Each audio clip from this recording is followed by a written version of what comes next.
2019. Di sini saya akan mempresentasikan sebuah materi dengan judul gangguan mental dalam mempengaruhi prestasi.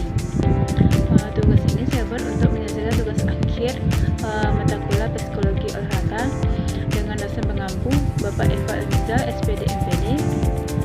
Baik, langsung saja. Di sini gangguan mental pada atlet olahraga merupakan masalah yang semakin diakui pentingnya dalam beberapa tahun terakhir, terutama karena tekanan kompetisi yang tinggi serta tuntutan fisik dan mental yang harus mereka hadapi. Gangguan mental memiliki dampak yang signifikan terhadap potensi olahraga karena kesehatan mental sangat mempengaruhi kondisi fisik, konsentrasi, motivasi, dan performa atlet secara keseluruhan. Dan selanjutnya ada beberapa dampak yang disebabkan oleh gangguan mental, yaitu yang pertama ada arousal atau juga disebut dengan kegairaan. Arousal adalah suatu gejala yang menunjukkan adanya peningkatan aktivitas fisiologi dan psikologis dalam diri sendiri. Arousal menurut Robert dan Daniel yaitu bahwa arousal merupakan suatu taraf kegairahan yang dapat digambarkan dalam sebuah garis kontinum. Contohnya seperti pada sepak bola, kedua tim yang sedang memperebutkan trofi kejuaraan. Dapat dikatakan para pemain sedang berada pada kondisi sangat bergairah yang ditandai dengan ketegangan yang tinggi. Dan selanjutnya yaitu ada agresivitas atau agresif. Agresif sering kali diartikan sebagai perilaku yang dimaksud untuk melukai orang lain baik secara fisik ataupun psikis. Ini menurut Rahman pada tahun 2013. Sedangkan menurut Baron dan Bakrit pada tahun 2005, agresif adalah tingkah laku yang diarahkan pada orang lain bertujuan untuk menyakiti.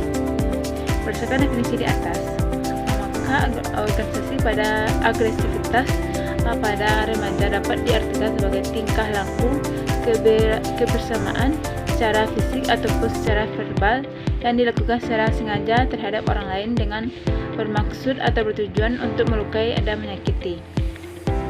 Baik, selanjutnya itu ada yang ketiga, ada barendam atau bosan.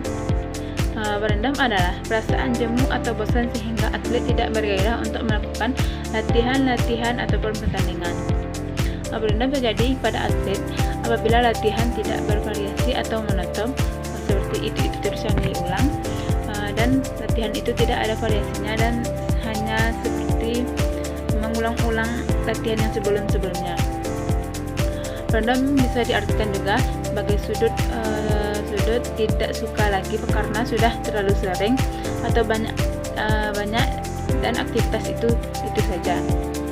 Barendam dapat dihindari dengan cara membuat latihan itu semenarik mungkin, dan atlet yang berlatih tidak akan merasakan kebosanan selama latihan, dan atlet juga akan merasakan semangat saat melakukan latihan tersebut. Dan selanjutnya yang keempat ada fatigue atau lelah. Menurut IMO tahun 2001, kelelahan merupakan proses berkurangnya kapabilitas mental dan fisik sebagai dampak dari pemakaian mental, emosional, dan fisik yang berlebihan. Kelelahan adalah rasa letih yang diakibatkan oleh pemakaian tenaga yang berlebihan. Selanjutnya yang kelima itu ada stres. Stres adalah gangguan pada tubuh dan pikiran yang disebabkan oleh perubahan dan tuntutan kehidupan.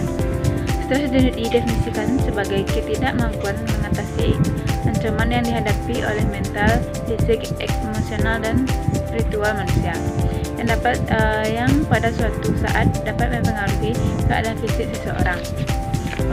Menurut Denita Detektif dan Sud pada tahun 2017, stres dibagi menjadi dua, yaitu yang pertama itu stres akut. Stres akut adalah stres yang dikenal juga dengan quick response. Stres akut adalah stres tubuh ancaman tertentu, tantangan atau kekuatan. Yang kedua yaitu ada stres kronis. Stres ini sangat sulit untuk disembuhkan atau dibesarkan.